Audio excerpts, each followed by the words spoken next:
We came to modest achievements. And a tweet changed all of it? Can you imagine what the next 2 years are going to be like if every time the Congress works its will and then there's a tweet or from an individual who has no official... Where are you on this negotiation? We had many weeks of negotiation with the Republicans. We arrived at a bipartisan legislative compromise. The Senate Democrats, the Senate Republicans, the House Democrats, the House Republicans, everybody agreed. And then it was blown up by Elon Musk, who apparently has become the fourth branch of government. And that's just an intolerable way of proceeding under representative democracy. So the Democrats are going to try to figure out how we can salvage the public good out of the wreckage that has just been foisted upon us. But do you think that there's a scenario? The man just said Elon Musk just became the fourth branch of government. Oh, you might man. regret rejecting a clean debt ceiling increase. I mean, that's what they've added to this. We're going to discuss this in our caucus, and we'll figure out what to do. It's just horrific that they have thrust us into this kind of chaos already, and they haven't even taken over yet. Some Republicans have done their part now. That what comes next is up to you. And if this doesn't get passed and the government shuts down, the Democrats are going to own this. Yeah, they did their part by entering into a legislative compromise with us, which we negotiated over a several-month period. We arrived at the compromise, and that's what we've all been behind, and that's what we expect to go forward. So who is our leader, Hakeem Jeffries, supposed to negotiate with? Is it Mike Johnson? Is he the Speaker of the House? Or is it Donald Trump? Or is it Elon Musk, or is it somebody else? So we got to try to figure out how to salvage some kind of public interest out of the wreckage that they've just put upon us. Thanks. Uh-oh, is somebody mad they didn't get a 40% raise?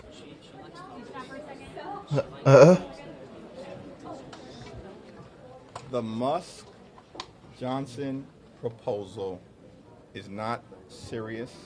It's laughable. Extreme MAGA Republicans are driving us to a government shutdown. Do you see a world in which you might regret not agreeing with the clean debt ceiling increase? Your currency in this institution is your word. We reached an agreement. Uh-oh.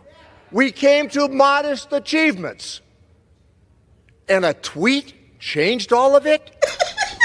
Can you imagine what the next 2 years are going to be like if every time the Congress works its will and then there's a tweet or from an individual who has no official portfolio, who threatens members on the Republican side with a primary, and they succumb?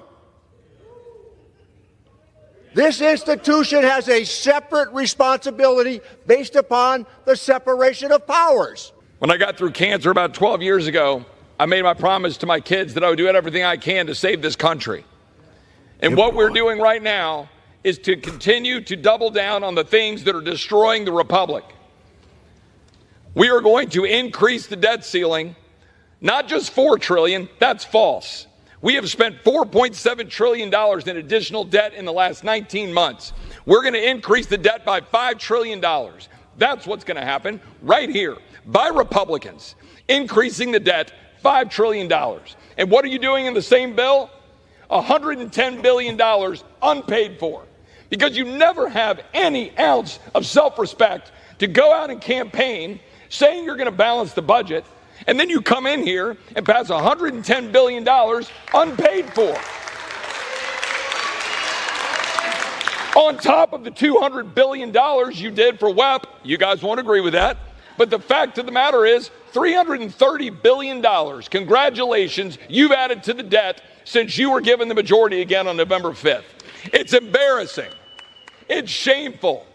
Yes, I think this bill is better than it was yesterday on certain respects, but to take this bill yesterday and congratulate yourself because it's shorter in pages, but increases the debt by $5 trillion is asinine. And that's precisely what Republicans are doing. I'm absolutely sickened by a party that campaigns on fiscal responsibility and has the temerity to go forward to the American people and say, you think this is fiscally responsible. It is absolutely ridiculous. It also turns off pay-go. It turns off the $1.7 trillion in automatic cuts under pay-go. because this side of the aisle is profoundly unserious about actually reducing deficits, just as my colleagues on the other side of the aisle are profoundly unserious about reducing deficits. The entire body has been racking up debt for my entire life. $36 trillion, $1 trillion of interest.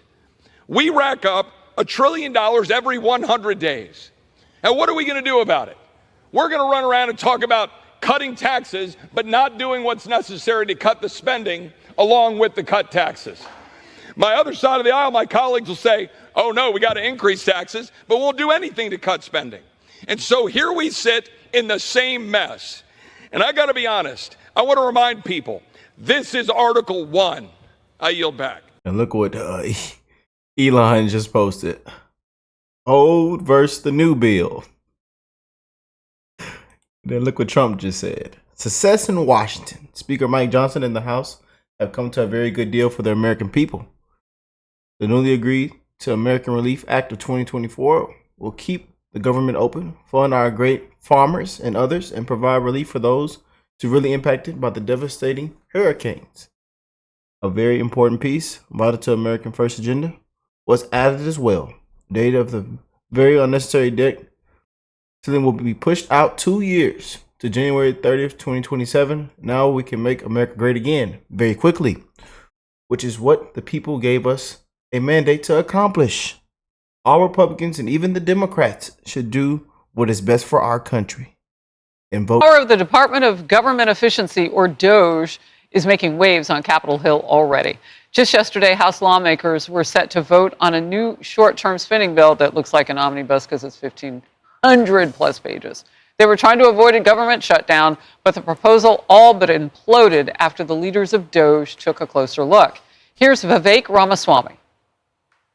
Congress is about to pass a bill that blows away your taxpayer money, but they made it over 1,500 pages long so you wouldn't read it. I did you a favor. I read it for you. It contains all kinds of special interests and pork funding. And the worst part is, they didn't want you to know about any of it. And that's why they made this a last-minute jam job. Elon Musk was quick to react after lawmakers canceled their vote. Here's what he said. Your elected representatives have heard you, and now the terrible bill is dead. The voice of the people has triumphed. President-elect Trump and Vice President-elect J.D. Vance followed with this joint statement. Republicans must get smart and tough. If Democrats threaten to shut down the government unless we give them everything they want, then call their bluff. It is Schumer and Biden who are holding up aid to our farmers and disaster relief. This chaos would not be happening if we had a real president. We will in 32 days. Speaker Johnson now says he's considering a slimmer Plan B without all the excessive spending highlighted by DOGE. Tudor, your take. Well, I think Speaker Johnson right now is in a situation where he knows that his speakership is on the line, right? And he knows that he better not get in Trump's way. Trump came out and made a statement, we are going to slim down government. This is his opportunity to show people that he's willing to work with them. You know that everybody has come out and attacked the speaker over this. Trump has not yet. Trump is letting him see if he will come back to him. He's giving him a chance. I think this is the new Trump that we're seeing, where it's like, hey, I won't attack you right away. You show me you want to work with me, but if you don't, get out of my way. I'm done.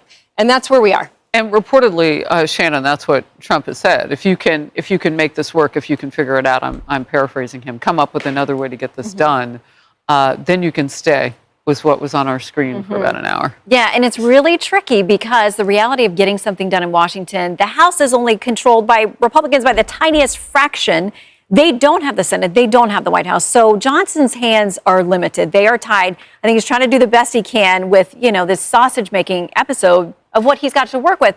I, in my mind, see him on the phone with them or at Mar-a-Lago going, help me, help with you. Whom? Help me, help you. Okay. From Jerry Maguire, because I think that he is like, there's only so much I can do. And Elon? I think that the speaker is saying that to the president. Like, I want to help you, but you got to meet me where I am, which is the reality of like this tiny little group I've got to work with. That's all I got. Yeah, but I'm confused by that because the president made it very clear what he wanted. He wanted a short term, just an amount of time that got him into office. We would have been looking just a few days after January 20th. Instead, Republicans waited until December, right before Christmas. And I mean, if you've looked at it, now I'm not like Vivek. I can't speed read 1,500 pages and do shows. But, I mean, if you look at it, there's just some really Democrat-loving stuff in there. And a 40% raise for lawmakers when they haven't had a balanced budget in years. And there's that slush fund that they get, access to for all these years that was revealed. Look, at the end of the day, I think that this is sort of a good illustration of the old guard and the old ways bumping up against it. No, actually, we're not going to do that anymore. No, just because it's tradition or just because it's baked into the institution or it has been concretized as such, we will no longer accept it. And I like that the power of the people was reflected in that pressure. I think all too often we see on the internet and in social media a sort of mass energy that's pointed toward either nonsense or something that the CCP wants us to be, wants it to be turned toward. If it's actually toward civic engagement for the betterment of us in the way of efficiency, that's phenomenal. The final point is this, that when I was a federal attorney, many times we bumped up against the spending bills and we would have these, furloughs or almost furloughs. And the amount of waste that occurs in the preparation for a furlough cannot be overstated because we would have to draft everything just in case. So just think, my point is already your tax dollars have been totally squandered this whole week and then some, even dealing with this. And I hope that this pattern is now stopped. Well, and that's what Josh Hawley of Missouri was saying, the show me state. And I could sort of hear him saying in my head, show me the proof that this isn't going to hand incoming President Trump another shutdown in March. Like, he's saying this is just, going on and on and on. Yeah. So, I come back to this, Todd, because the farmers, the aid for storms and all those things, those should have been emergency type executive actions from Biden. Like, we should have seen aid after the hurricanes that we've seen this season already. And I called for a farming czar, a week ago on this very couch. I mean, we need somebody to take a look at the pricing of food right now and how we can help that farm to table, how we can do that because energy prices are so high. Look, these are emergencies. Why are they tied to this bill? Such a great point because food has been high for years now. Why are we waiting till the week before Christmas? That hurricane happened months ago. Why are we waiting until the week before Christmas? One thing that's stunning to me, and I'm going to call up the Republicans, the House Republicans here. I understand legislating is hard, and I understand, to Shannon's point, Democrats control the White House and the Senate. But all these Republicans who on the campaign trail said, we totally agree with Elon Musk and Vivek Ramaswamy, DOGE is the way to go, and they won by supporting a paring down of the federal government. Now when push comes to shove, you come up with a 1,500-page CR the week before Christmas. It's disingenuous. It's not what the American people voted for. The American people gave Donald Trump, Elon Musk, and Vivek Ramaswamy a mandate to trim our government. Department of Government Efficiency. That's what the people voted for, and you're not giving it to them with this bill. So I will argue, how many times have you said to your kids, like, we're not doing this anymore, and they agree, and then they go do it because they go back to the status quo unless you hold the line. And I think that's what it's been in government for way too long. Yeah. And now Trump is he's the father figure that's going to come in. And even in his first term, he wasn't as strict about this. This is different. He's gonna hold them accountable for what they're spending. Well, I have to hold the line on the facts because I was wrong. It's not a 40% raise. If you're making $180,000, it's an increase of $6,600. So that's about a 3.8% raise in 2025. So it happens almost immediately for the incoming Congress. So I gave them much more than a raise than even they were asking for, but it's a big chunk of change. I'd rather just the raise. Servicemen get that raise. Do the lawmakers really need it? It's not just the pay raise. The average American is not getting the health insurance that they're getting in this. Oh, wow. They want to get out of those Obamacare exchanges. As sports fans, they're getting a stadium so that when they're in D.C., they can go, I know you're going to get mad at me for that. No, not at all. But it's transferring who can control or have ownership of that stadium. So it's not like they're going to go spend $10 billion on a stadium, which I'm sure a lot of people in Washington would like for us to do. We're not going to do that. Part of the problem with getting to the 1,500 plus pages is even if they did something clear, you didn't have enough Republicans voting for that. So you got to make a deal with Democrats, and that's where all those Christmas ornaments get added to that tree. You also, according to Congresswoman Taylor Greene, you also didn't have enough Republicans having a voice because you just had a few at the top. And she said she doesn't know she put this on X, doesn't know a single Republican who was part of the negotiations. So that's a problem too. Again, not all voices represented there from rank and file. It is.